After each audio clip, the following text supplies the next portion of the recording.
we want to turn our attention to another major issue this week, or really last week going into this week, and that is the temporary end of the Black Sea grain deal that was negotiated between Ukraine and Russia, with the United Nations and Turkey also participating to facilitate the flow of grain out of Ukraine into the world market. And of course, this has been presented as, really in a very one-sided way, I think, Rania, which is basically that Russia, who decided to end the grain deal, and they decided to end the grain deal because one of the conditions they had placed on doing it in the first place was that there would be a relaxation of sanctions on the sort of main bank in Russia that deals with agriculture.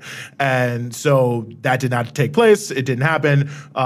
They weren't able to get it together at the last second, so they pulled out of the grain deal. But the way it's being presented as if somehow this is, deeply undermining, and the pictures you see there on the screen of the Russia-Africa summit happening today, that is deeply undermining the food sovereignty of Africa, that Africa is being starved because of Russia. And this, of course, has been a meme pretty much since the beginning of the conflict. And, there's just so many different things that one could say here. But I think the most important thing for me, Rania, is that most of the grain coming from Ukraine was not going to Africa.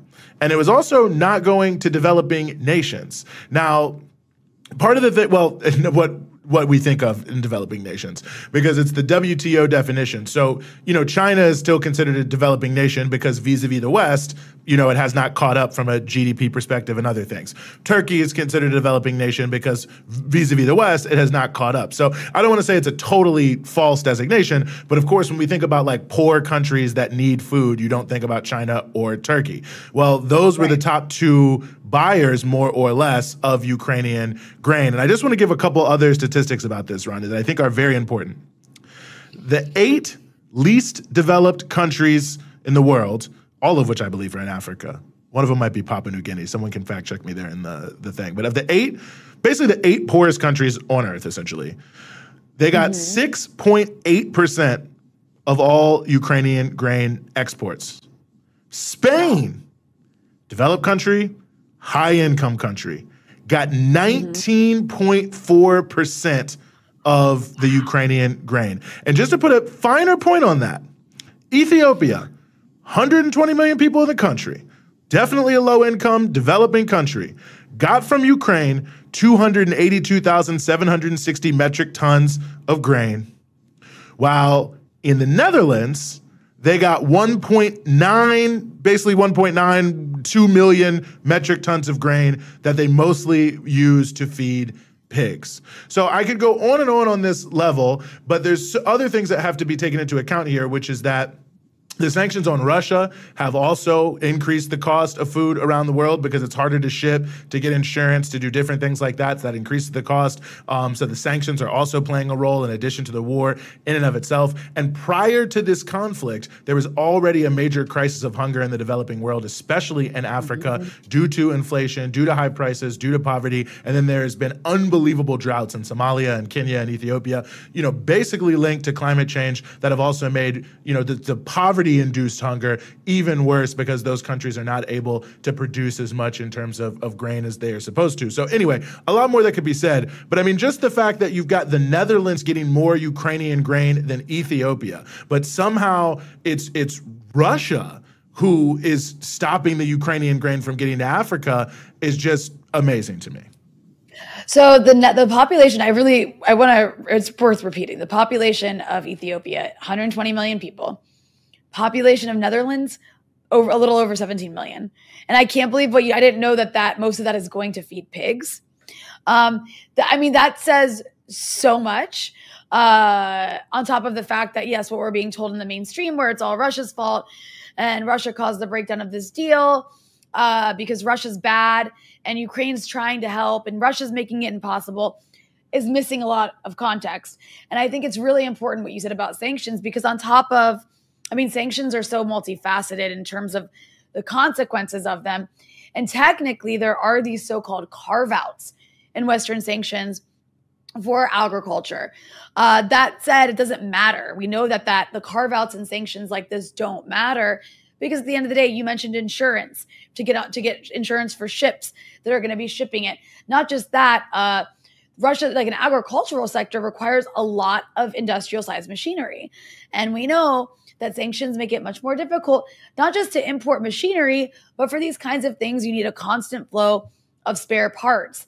And obviously, a lot of these Russian companies now are not going to be able to purchase those spare parts because Russia's under crazy sanctions, and no international company that makes these kinds of parts or these kinds of machines is going to be willing to risk the financial penalties that come from violating sanctions. And we've talked about sanctions on this show before.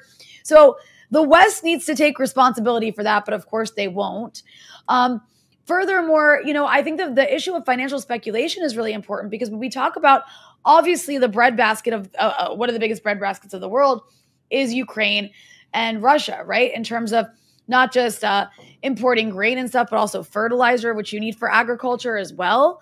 Well, it's like when we talk about food security, I mean, of course, it's important that there's a war that's making that more difficult and all of the policies that go into that, Eugene.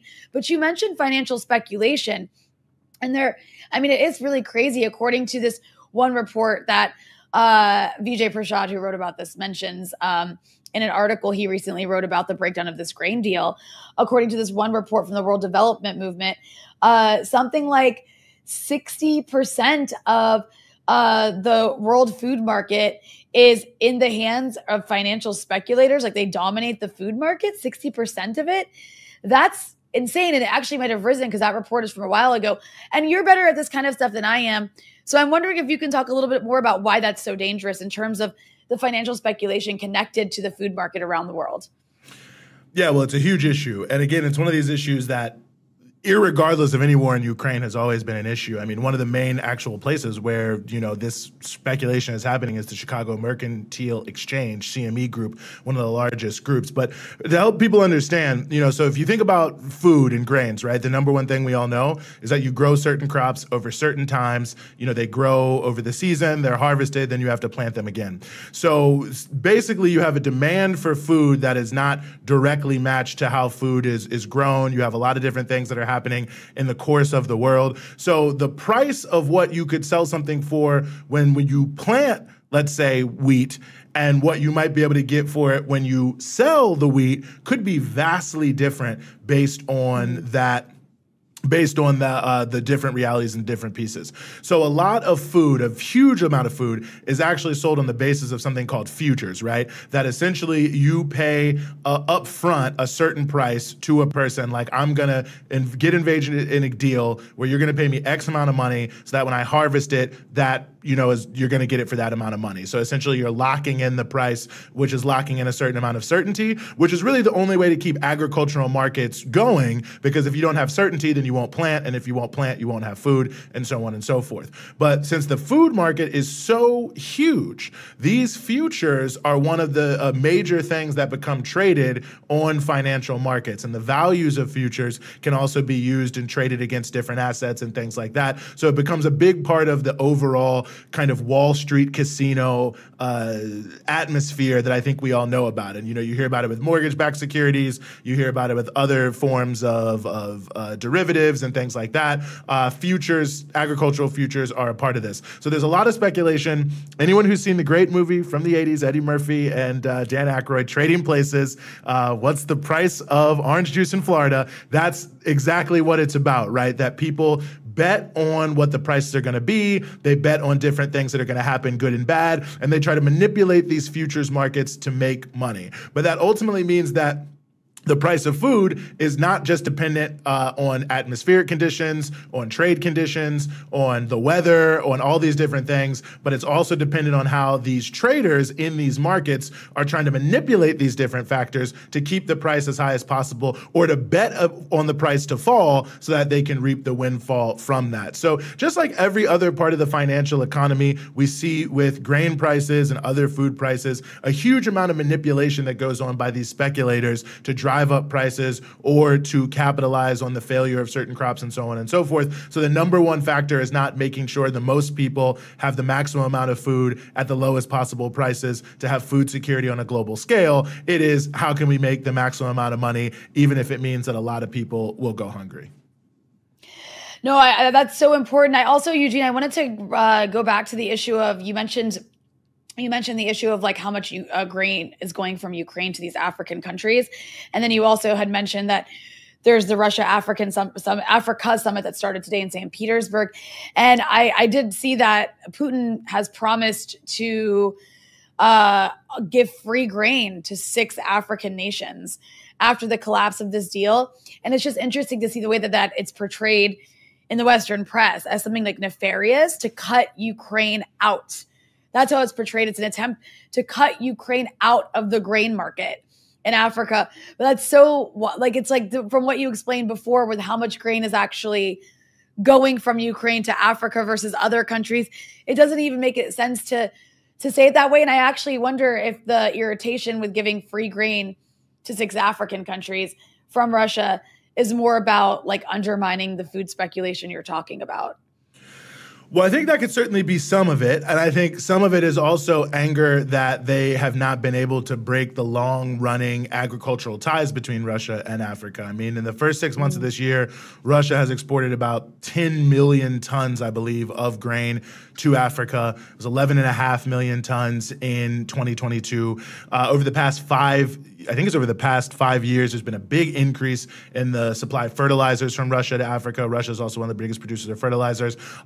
12% of fertilizers in Africa are, coming from Russia. And I just want to also mention parenthetically here that the largest ammonia pipeline in the world, which runs from Russia to the port of Odessa, and ammonia is a big part of making fertilizer, was exploded.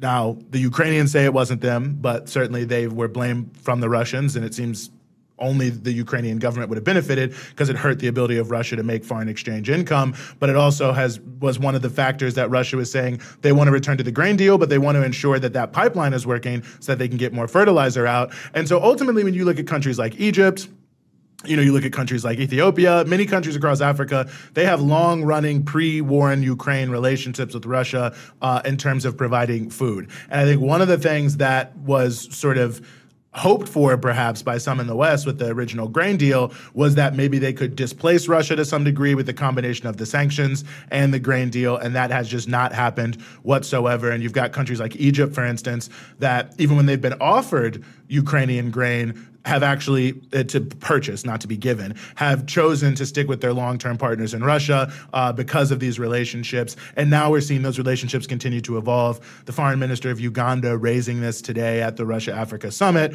that one of the things they're hoping to see is for Russia to help them set up their own fertilizer production more on the continent in Uganda.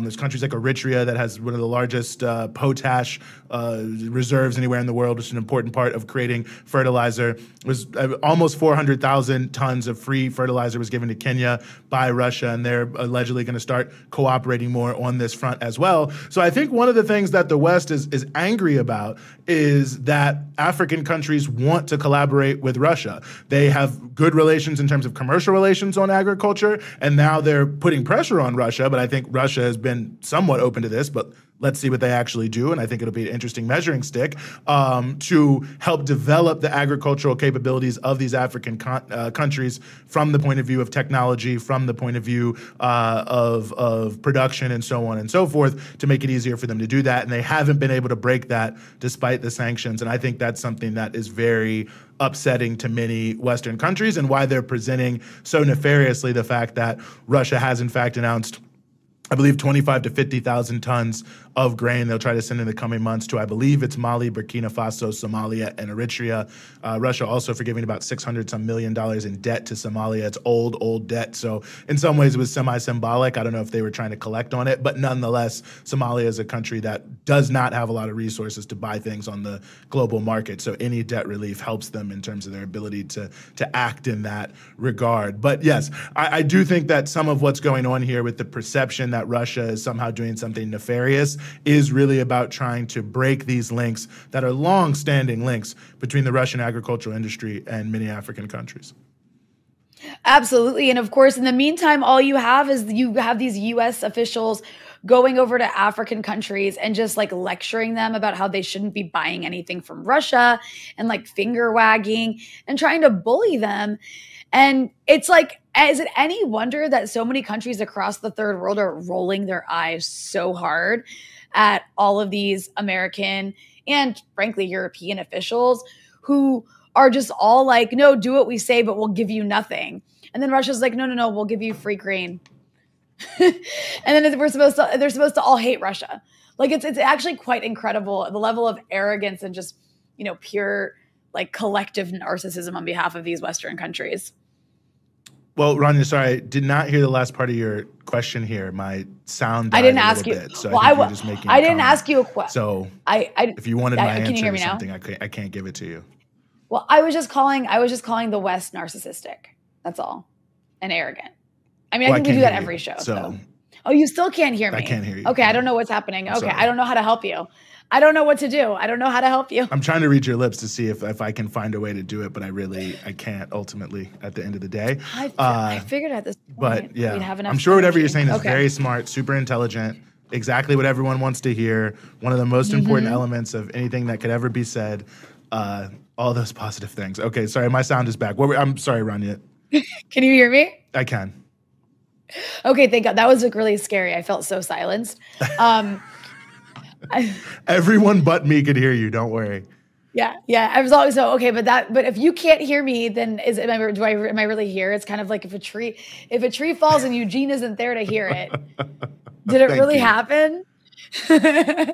No, I was just calling the West and all Western officials basically like arrogant, narcissistic, like self-obsessed, obnoxious people who run around bullying and lecturing the third world and telling African countries they shouldn't be, purchasing anything from Russia. But meanwhile, they offer nothing in return. Like, Yes. Are you going to give these African countries grain? No, you're actually just going to continue to enforce policies that make it impossible for people in these countries to afford food. Yeah. I mean, meanwhile, Russia wants to give people free grain. I mean, it's like no wonder the third world is rolling their eyes at the Americans. Even some of the closest countries to the Americans are like, are you serious?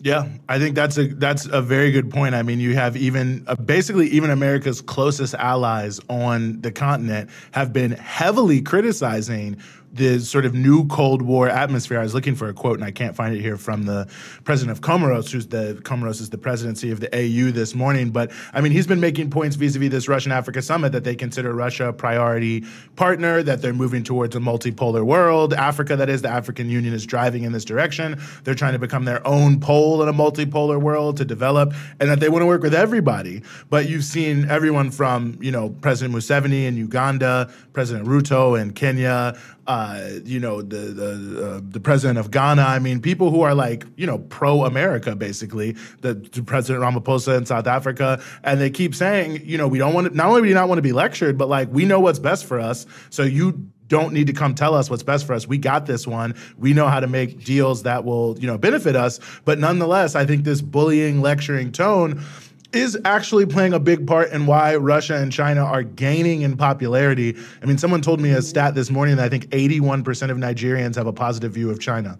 Nigeria is the most popular country in the African continent. And you would think, if you just read the New York Times, that like everyone hates China or something in Africa. But in fact, the reverse seems to be true. But, the more you talk to people on the continent, part of the reason why you see people waving Russian flags and demonstrations and things like that, I mean, to some degree, I think some of that is trolling, to be honest with you. But I also think that a lot of it is people are trying to sort of put up a middle finger to the West, because it's sort of like, you're going to lecture us, you're going to tell us, you know better than us, and so on and so forth. Well, fine. Then we'll work with Russia. And what are you going to do then?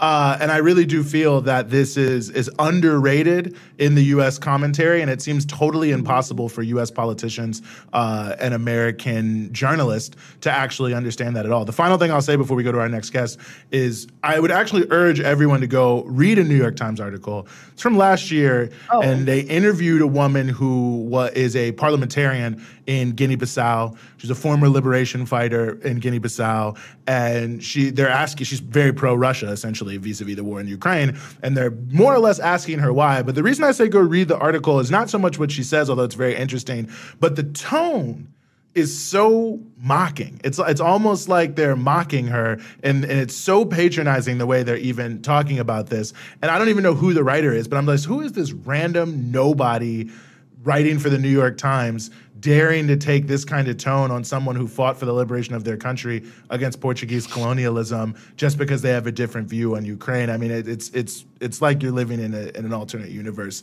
Like literally no one else in the world is in agreement with this one-sided new Cold War approach outside of America and Europe. But nonetheless, it's like it doesn't matter that the whole African continent, the whole Indian subcontinent, China, ASEAN, I mean, it doesn't matter in the discourse in the American media that all of these countries and multilateral institutions are 100% against the approach of the West in the war in Ukraine. It's just like it's not a factor. It's amazing.